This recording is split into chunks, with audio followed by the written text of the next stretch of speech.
Hello, beautiful souls.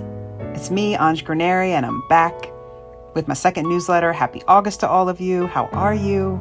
It's been a pretty great month for me in my recovery from myalgic encephalomyelitis. I can walk now for about 10 minutes at a time, which I'm sure sounds like nothing to you guys. But for me, this is like the equivalent of Mount Everest. This is huge. 10 minutes of sustained walking is unbelievable.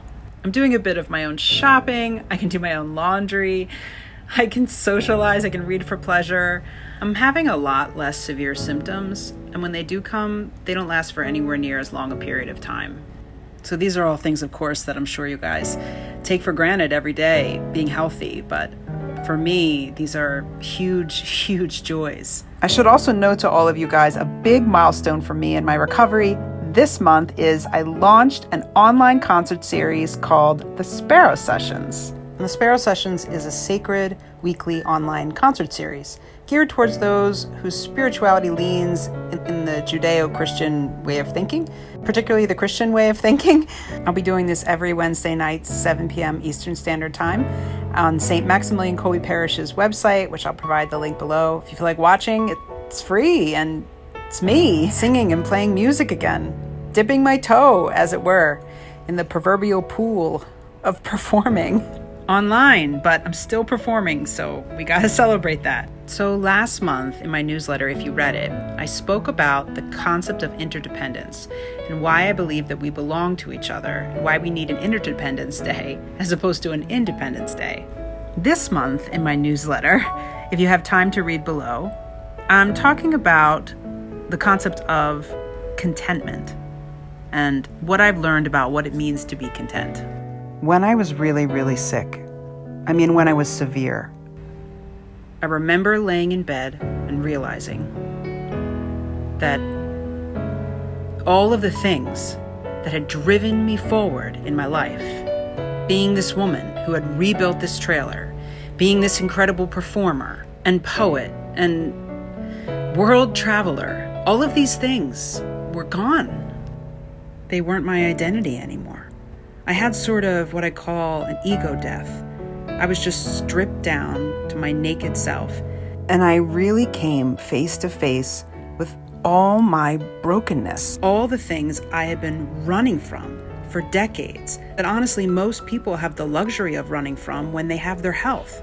But I no longer did. I remember at this time that everything was a Herculean task. Washing my hair, I could do it like every 10 days and it would take me 40 minutes and I would crash out for the rest of the day just from doing that. Brushing my teeth. I remember one particular day I was down with my parents and my mother had made me breakfast. I was looking at the spoon to eat the cereal and I could not will my arm to pick up the spoon. The fatigue was so profound and the inflammation in my brain so intense that I stared at my hand, but I couldn't make it move. You can't possibly imagine the terror of that. You can't imagine, though, that the first time that I was able to pick up a spoon without even thinking about it and feed myself, that there was a joy that I'm not sure I've ever experienced before that flooded through my body. Recovering from myalgic encephalomyelitis has been a cascading waterfall of joys. When I got sick, it felt like a cascading waterfall of pain and suffering. It felt like one thing after another was being taken from me. I could do less and less and less and less until everything was just gone. And it was me in a dark room, barely surviving.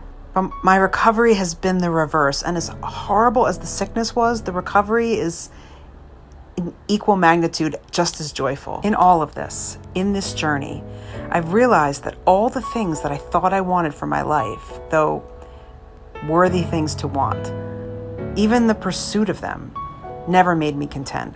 And I don't think achieving them would have ever made me content either. There were many things that I did in my life before I got sick that I should have been proud of. But deep in my heart, deep in my soul, I lacked any sense of real peace. I know I seemed like a bubbly butterfly in my videos, but inside I was truly a troubled soul. I had a very dark story that I kept quite private.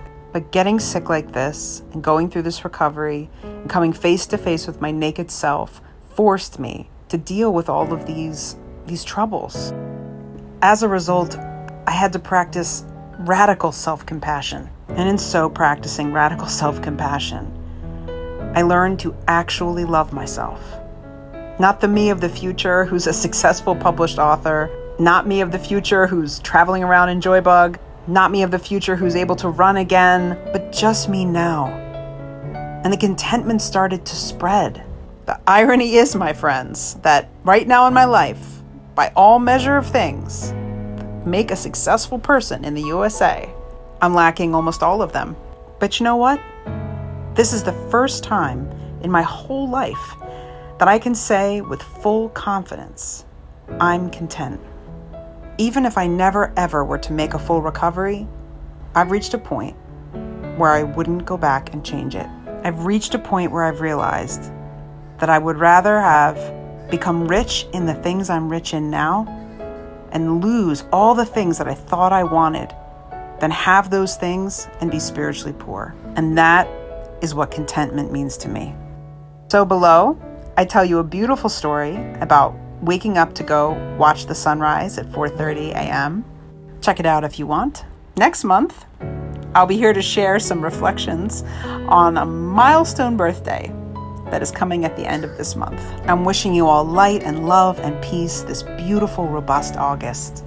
May you find contentment in your heart, just as you are now, perfectly imperfect and loved because you are. Ciao.